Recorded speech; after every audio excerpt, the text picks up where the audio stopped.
Hey guys, I'm BSC1 again, and man, it has been way too long since I've posted anything. I was posting like 2 to 5 videos a week for like the past month, and then I just kind of stopped for a week. But anyway, this is my Yveltal list. I used it at Phoenix Regionals last week, and I didn't do so hot with it, but that was mostly just because I didn't practice enough because of school and things like that. But I still made top 64, and then I went to a league challenge the next day and went 6-1 with it, and I got third. So yeah, but I think the list is really solid, so this is it. Alright, we'll start with the heart of the deck, the Pokemon line. Got 3 Yveltal EX, main attacker, well, not all the time actually. I want to say it's your main attacker against Archies and like Toad decks, but honestly a lot of the time I use Darkrai as my main attacker, or even my Nani X's. But yeah, you still kind of need 3 just because Archies is really hard to beat without that many. But honestly, the other deck's attackers are really strong too. There's 3 Baby Yveltal. I run 3, which is pretty heavy, just because honestly, it's super good against Seismitoad Giratina, and it's just a really good general starter, and like nothing else besides Baby Yveltal is like a good starter, so I just figured I'd max it out. I really wanted to beat Toad Giratina because I thought that was going to be bigger than it was, so that's why I put in 3. It's also good in the mirror if you can start with it. Really good in the mirror if you can start with it, actually. So yeah, I still like 3, even though Toad Giratina has gotten smaller than it was before. 2 Darkrai, main attacker, not main attacker, what am I saying? It's you just pretty much use it for Dark Cloak, but also I like to attack with it a lot. I think it's a really good attacker against things like Night March, because you can Night Spear or something for knockout and do 30 damage to a bench Joltik and take like 3 prizes in 1 turn with Darkrai, so for that reason it's really good. Plus it resists Psychic, so Pumpkaboo needs like 1 more Night Marcher to knock it out or something like that. It's just a good attacker in general against like certain matchups. And then 2 Shaman. This is just a super good draw card. I don't really think I need to explain it very much. Everyone really knows Shaman's amazing. I originally had 1 Shaman and 1 Jirachi, and then I put in 2 Shaman and 1 Jirachi, and then I just took out the Jirachi entirely and put in and kept the 2nd Shaman. So that's how that worked out. 1 Bouffalant. Bouffalant's an amazing attacker. It's also good as a Nani X, just because like sometimes I'll use 2 Baby Yveltals and a Bouffalant, and that's really good because then your opponent has to take 3 prizes on Nani X's, which is a really good number for them to have to take, because basically that means they'll still have to take 2 EX knockouts, and that one of the Nani X prize attackers will essentially provide like no value to them because they're still taking 4 prizes on 2 EXs, if that makes sense. So Bouffalant's just an awesome attacker against a lot of decks. It's good in the mirror and against Night March specifically. and Mega Manetric, because Mega Manetric can Turbo Volt it, and it'll only have 90 on it because of Boofer, and it won't get knocked out. Sorry about that knocking. 1 Keldeo EX. This is just for Rush and Retreat. Super good against things that have lasers, and that's pretty much all it's there for. For draw support, my draw line is actually very simple. It's not as complicated and weird as some other people's draw lines have become with the expanded format. Mine's actually just very basic, and I like it a lot.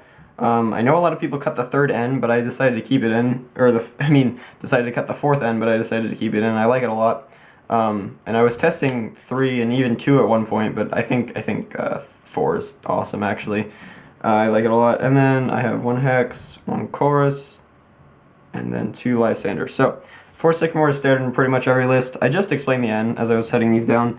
4 Verseeger is awesome with Hex Maniac, because you can play Hex Maniac against Archie's Toys, and then Verseeger and play it again and again and again and again. You can even compressor it so that you can Verseeger it faster, because this deck runs 2 compressor.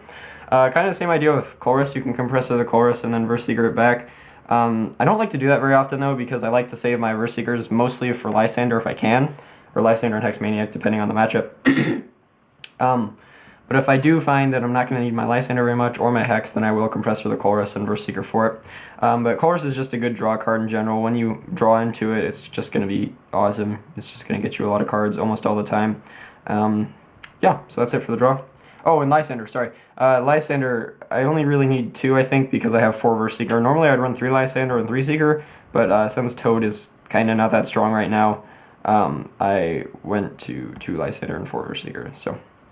Stadiums, 2 are rank, all you need, I think. I'd like a 3rd, but 2 is enough. I have Dowsing, so I can get it back. Items.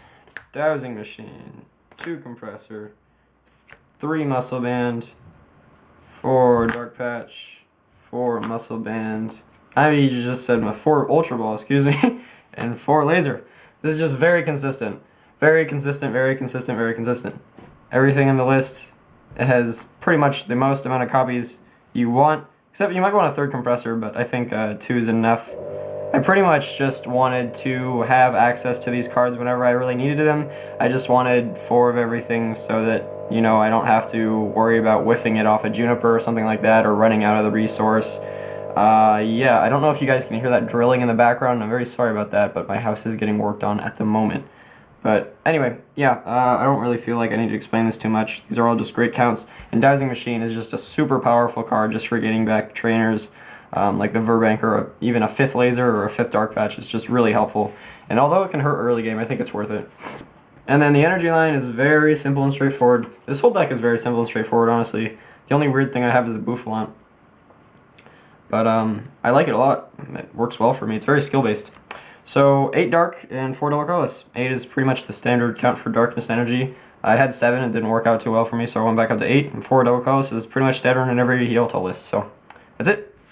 So as you can tell by that list, it doesn't have Archeops in it. I'm not sure if Archeops is a good idea in the deck right now, but I know that Israel Sosa did have Archeops in his deck when he won Phoenix. I'm still torn on the idea though. I don't know if it's needed or not, but I think I am going to try a version with Archeops, and then I'll probably make a video for a deck list that has Archeops in it too. So yeah, that's it. Like the video if you like the video, comment if you want to tell me something, and subscribe for more. And I'm working on the website right now. I know a lot of people are asking me about that. I'm sorry, it's just a long process, but I'm trying to get it going. Yeah.